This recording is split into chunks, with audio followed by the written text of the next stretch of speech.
Hello everyone and welcome back to Math Bolt Master. আৰম্ভ কৰো আমাৰ আজিৰ সেশনটো। তো আজিৰ সেশনটো হ'ব এটা প্ৰেক্টিস সেশন।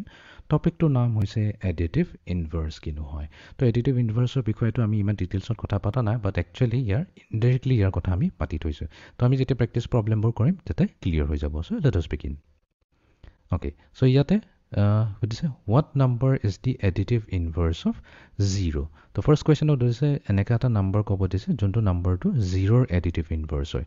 তো additive inverse প্ৰথমতে meaningটো বুজিলো। So let's say আমাৰ তাত এটা number দিছে 2। এই 2 লগত আমি এনেকা এটা number add কৰিব লাগিব।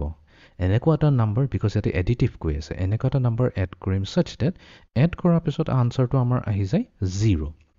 তো সেই নাম্বাৰটো কি হ'ব পাৰে? তো আমি সেই নাম্বাৰটো কি কৰিম? সেই নাম্বাৰটো যোনটো ল'ম তাৰ অপজিটটো ল'ম। যেনেকা পজিটিভ 2 যদি দিয়া আছে তাৰ অপজিটটো হৈ যায় -2। সো 2 লগত যদি তাৰ পজিটিভ তাৰ অপজিটটোক আমি এড কৰি দিও তেনেহলে আমাৰ আনসাৰ আহি যায় 0। তো আমি কম যে -2 হৈছে is the additive inverse. This is the additive মই লিখিছো এডিটিভ ইনভাৰ্স অফ 2। ঠিক আছে। যদি আমাক -2 দিলেহেঁতেন তো -2 লগত আমি কি এড কৰিলেহেঁতেন? তেতিয়া আমি -2 লগত +2 কৰি দিলোহেঁতেন, তেতিয়াও আনসাৰ আমাৰ 0 আহিব। তো সদায়টো মনত ৰাখিলেই হ'ল যিয়ে নম্বৰ দিয়া থাকক সেই নাম্বাৰটোৰ অপজিটটো ল'ব লাগিব আৰু তাৰ লগতে এড কৰি দিম। তো তেতিয়া আমাৰ যেতিয়া আনসাৰ 0 আহি যাব সেইটো হৈ যাব এডিটিভ ইনভাৰ্স। এতিয়া কোৱেশ্চনটো লৈ আহি যাওঁ। What number is the additive inverse of 0? এবাৰ কৈছে আমাক 0। তো 0ৰ লগত আমি কি এড কৰিম such that আনসাৰটো 0 আহি যায়।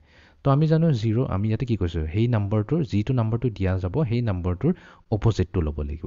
বাট 0ৰ অপজিটটো নাই, 0ৰ অপজিট একচুয়ালি 0 হয়। তো তাৰ মানে আমাৰ ইয়াতে আনসাৰ হৈ যাব 0।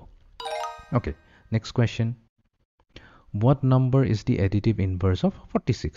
তো আমাক সুধিছে 46ৰ additive inverse কি হ'ব? তো আমি 46ৰ লগত এনেকুৱা এটা নাম্বাৰ এড কৰিব লাগিব such that তাৰ আনসাৰটো আহি যায় 0। তো ডেফিনেশ্যনৰ মতে কি হয় 46ৰ লগত আমি কি এড কৰিম so that আনসাৰটো 0 আহিছে? তাৰ অপজিটটোক এড কৰি দিম। তো তাৰ মানে 46ৰ additive inverse to হৈ যাব -46 বা -46।